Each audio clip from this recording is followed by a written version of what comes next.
Thank you, Mr. Chairman. Greetings to our witnesses, and thank you for being with us.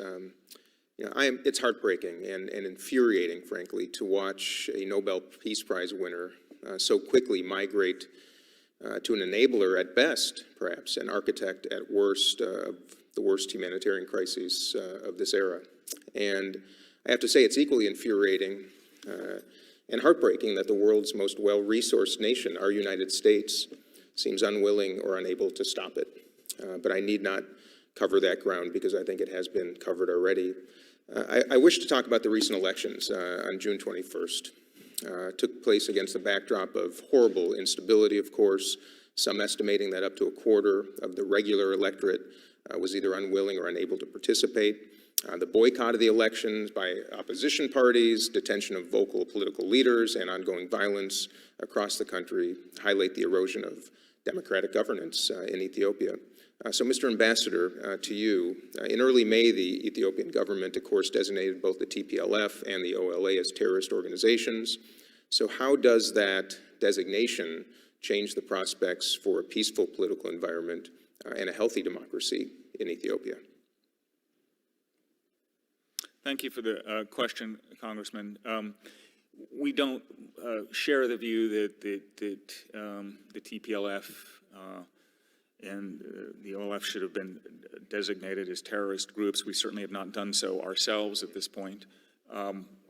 Obviously, that also, for example, raised the difficulty of getting humanitarian assistance into these areas in some instances. And so it was problematic. What we would urge at this point, the government of Ethiopia,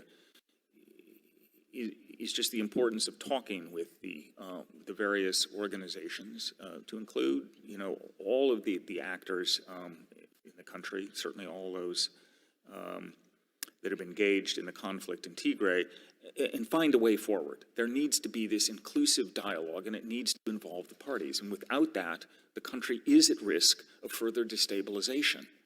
The election that took place on June 21st, again, we commend those Ethiopians who choose to take part in it, but we certainly agree that it was not free or fair for most Ethiopians.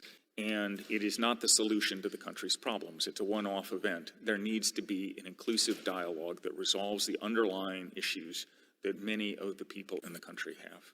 I know I speak for many of my colleagues when I say we agree. With the remainder of my time, I want to ask about Hakalu Hundessa, of course, the Oromno activist and singer who was assassinated 1 year ago today. In August of 2020, a year ago, I sent a letter with 19 of my colleagues requesting a transparent and independent investigation into his murder. Last October, the State Department responded by saying, quote, "The government of Ethiopia condemned Hundessa's killing and is conducting thorough investigations into both his killing and the violence that followed to ensure those culpable are brought to justice.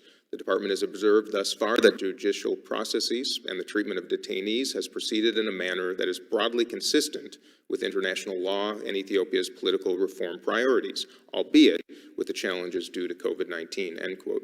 So a lot has changed clearly since last October, but how would you characterize the current judicial process and the treatment of detainees, particularly opposition leaders, right now?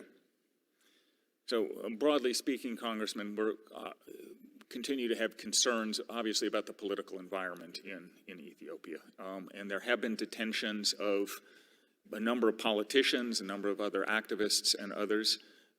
We have engaged with the government on these detentions. We strongly believe that it's essential that any legal process proceed in accord with the rule of law.